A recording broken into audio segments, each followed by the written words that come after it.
बचाओ।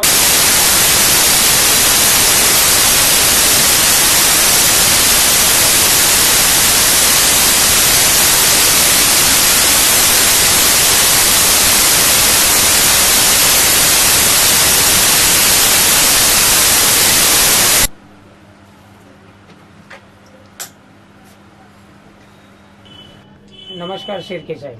नमस्कार, जय महाराष्ट्र। जय महाराष्ट्र। शिर्के साहब, जल ही जीवन है। जल का इंसान के जीवन में और प्राणी के जीवन में, पेड़ पौधों के जीवन में क्या उपयोग है और क्या उसका महत्व है जल का? जल का महत्व शब्दों में बयान नहीं किया जा सकता। बोला जल बिन मछली, वैसे जल बिन मनुष्य का जीवन है। जल के बिना वो एक पल भी जी नहीं सकता, इसलिए जल अमूल्य है। उसका जितना हमें बचाव करना चाहिए, बचा के रख सके, ऐसी कोशिश हमें हर पल हर दम करनी चाहिए। हालांकि हम जब यूज़ करते हैं उसे, जैसे घर में यूज़ करते हैं, तो वो उस वक्त भी हमें सोचना चाहिए कि हमारे ऐसे कोई भाई बहन हैं, ऐसे भी कई प्रांत है, वहाँ उनको एक हंडा पानी के लिए भी कोसों दूर जाना पड़ता है जी। ये बात को ध्यान में रखते हुए हमें जल का बचाव करना चाहिए। जल ही जीवन है, और जो जल सूखाग्रस्त इलाका या फिर किसी किसान को पानी की जो जरूरत और जो पानी की जो कीमत है, किसान जैसे विदर्भ में आज जो सूखा हुआ है, ये हमारी शोकांतिका है। ऐसे है कि आपकी जानकारी के लिए बता दूं, हमारे पृथ्वी तल पर लगभग 70% पानी है, जल है, और 23% भूमि है। फिर भी हमें हर साल इस जल का समस्या से निपटारा करना पड़ता है, उसकी उपाय योजना करना पड़ते हैं। क्यों कि हमारे जो यहाँ के राजनेता है, प्रशासनिक है, ये नहीं सोचते पानी तो बहुत है, वर्षा होती है। जैसे अभी कोकण प्रांत का उदाहरण ले, हमारे कोकण में बहुत बारिश होती है, वर्षा होती है, लेकिन उसे रुकवाने के लिए, उसका जमाव करने के लिए अच्छे धरण नहीं है जो होने चाहिए, छोटे छोटे हैं, उस पर हमारे नेता ध्यान नहीं देते। जैसे अभी हमारे एनडीए की सरकार थी, 95-96 में बनी थी, तब उस वक्त के प्रधानमंत्री वाजपेयी जी ने नदियाँ जोड़ा अभियान जी की शुरुआत उन्होंने नींव रखी थी। लेकिन जब उनकी सरकार थी तब तक उनके प्रयास चलते रहे, लेकिन जब सरकार बदल गई तो जो वर्तमान सरकार है उन्होंने उस ओर ध्यान नहीं दिया जी कि नदियाँ जोड़ के जिस ओर पानी नहीं है, जिस क्षेत्र में पानी नहीं है, जिस प्रांत में पानी नहीं है, उस पानी को वहाँ पर मोड़ सके और वहाँ के लोगों को पानी की उपलब्ध कराई जा सके। तो इस ओर भी ध्यान देना चाहिए हमारे नेताओं को, हमारे प्रशासनिक जो उच्च पदस्थ व्यक्ति है। ऐसी योजनाएं की अमलबजावनी होनी चाहिए। अच्छा शिर्के साहब, आज हम मुंबई में रह रहे हैं, मुंबई में भारी वर्षा हो रही है, और ये जो पानी आज बह रहा है और जाकर समुद्र में मिल रहा है, तो उसमें सरकार को कोई उपाय या कोई ऐसा आयोजन करना चाहिए जिससे ये रेन हार्वेस्टिंग में कन्वर्ट हो जाए। तो सरकार ने मेरे हिसाब से पिछले कई महीनों से रेन हार्वेस्टिंग की योजना चलाई है, तो मुझे लगता है उतनी काफ़ी नहीं है। हमारे जो यहाँ जैसे पवई का क्षेत्र है, आर्य कॉलोनी है, संजय गांधी नेशनल उद्यान है, मुलुंड भांडुप का जो पहाड़ी एरिया है, वहाँ पर भी पानी का छोटे छोटे तालाब है, तो उसको धरना में कैसे रूपांतर किया जाए, पानी कैसा बचाया जाए, उस और भी विचार करने की आवश्यकता है। धन्यवाद शिर्के साहब। धन्यवाद। जय महाराष्ट्र।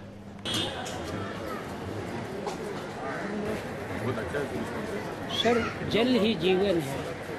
जल का उपयोग इंसान के जीवन में कितना उपयोगी है और जल का किस तरीके से उपयोग करना चाहिए? जल ही जीवन है, आपने सही कहा। अगर जल का उपयोग हम दुरुपयोग करेंगे तो आने वाले दिनों में पृथ्वी पर से सृष्टि खत्म हो जाएगी, क्योंकि जल ही जीवन है। और हम देख रहे हैं कि जिस प्रकार से जल का दुरुपयोग हो रहा है, कुदरत रूठी हुई है, और पिछले दिनों में जो प्रकृति का प्रकोप और विशेष करके जल जिस प्रकार से उत्तराखंड में देखने को मिला, वो एक तरह से देखा जाए तो कहीं न कहीं इंसान ने जल के स्रोत के साथ कहीं न कहीं खिलवाड़ किया हुआ है। और मैं चाहता हूं कि जल के जो स्रोत है इसके साथ किसी प्रकार के खिलवाड़ न हो, उसके संभाल के बनाए रखें और आपके जैसे मीडिया के माध्यम से लोगों को बताना चाहिए कि एक एक बूंद हमारे जीवन में महत्व की है और जैसे कहते हैं कि एक एक बूंद से दरिया बढ़ता है, इसी तरह से जीवन में प्रत्येक सांस के साथ जल का महत्व है। पटेल साहब, जो नदियों की जोड़ने वाली बात है, अटल बिहारी वाजपेयी की सरकार थी तब तय किया था कि सारी नदियों को जोड़कर जो सूखे की परिस्थिति हिंदुस्तान में होती है, पानी सब समुद्र में बह जाता है, उसका उपयोग सही करके जल के विविध उपयोग करें, जैसे कि जल से विद्युत उत्पन्न हो, जल से खेत की उपज बढ़े, जल के माध्यम से यातायात की सुविधा बढ़े। इस प्रकार के अनेक उपयोग जल के माध्यम से करना चाहिए, ऐसी अटल जी ने एक योजना बनाई थी। लेकिन पिछले 10 सालों में सारी नदियों को लिंक करके कैनल बनाना और जल का स्रोत ज़मीन के नीचे बढ़ाना, जल ज़्यादा से ज़्यादा संचय करना, इस प्रकार की योजनाएं पिछले 10 दिन में देखने को नहीं मिली। धन्यवाद पटेल साहब।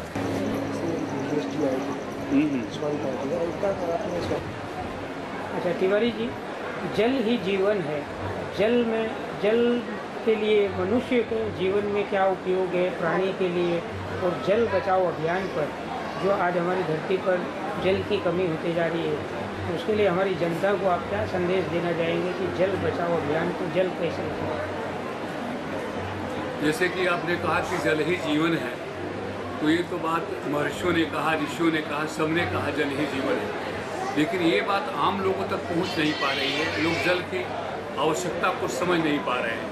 हालांकि परमात्मा ने ये 3 चीज़ें हैं ना, जल का है, या ये धरती हो गया, या ये अपना आग हो गया, ये तीनों चीज़ें ऐसे बनाई हैं ना कि इसके बिना संसार चलना दुर्लभ है, इसके बिना संसार चलेगा ही नहीं। तो इसके बचाव के बारे में जहाँ तक सवाल है, तो वो जगह जगह पर गवर्नमेंट ने एक जागरूकता प्रोग्राम तो बना रही है कि जैसे कि गार्डन है, गार्डन में कहीं जल का ऐसे कुछ होना चाहिए जो कि जल को रोका जा सके। ऐसे बड़े बड़े जो होते हैं जल रोकने का प्रयास तो किया जा रहा है। साथ में हम अपने घरों में जहाँ जहाँ भी इसका उपयोग करते हैं, अगर इस चारों तरफ अवेयरनेस आ जाए, जागरूकता आ जाए कि जल को हमें बचाना चाहिए, या साथ में जल को रोकने के लिए ये हमारा जो वन है या और भी पेड़ है, वृक्षारोपण है, ये बड़ा ही ज़रूरी होता है, ताकि ये रहे तो जल भी बना रहेगा, बारिशें भी होती रहेंगी। तो आपका जो एक नदियों को जोड़ने वाली जो बात है तिवारी जी, उससे क्या लाभ हो? हाँ, जो नदियों को जोड़ने वाली बात है, काफ़ी दिन पहले के शायद अटल बिहारी वाजपेयी जी ने नदियों को जोड़ने का प्रोग्राम शुरू किया था। और नदी के जोड़ने के न होने के कारण ही थोड़े दिन पहले महाराष्ट्र के तमाम गाँवों में जाकर के देखा कि वहाँ सूखे पड़े हुए थे। अगर नदी जुड़े होते तो महाराष्ट्र में इस तरह से सूखे नहीं पड़ते। उस वक्त दास अनुभव किया इसको। तो जो नदी का जल होता है वो एक दूसरे से न जुड़ने से, एक दूसरे से आपस में संपर्क न होने से, किसी क्षेत्र में जल बहुत है, किसी क्षेत्र में जल कम है, जिसमें जल नदियाँ नहीं हैं वहाँ पर सूखे पड़ रहे हैं। तो इसको जुड़ जाने से होगा क्या कि तमाम जो सूखे का है, जो अपना सूखाग्रस्त हो रहा है भारत, वो नहीं हो पाता और एक काफ़ी समस्या हल हो जाती है। आज मुंबई में रेन हार्वेस्टिंग की जो बातें चल रही है, उस पर क्या आपकी ओपिनियन है?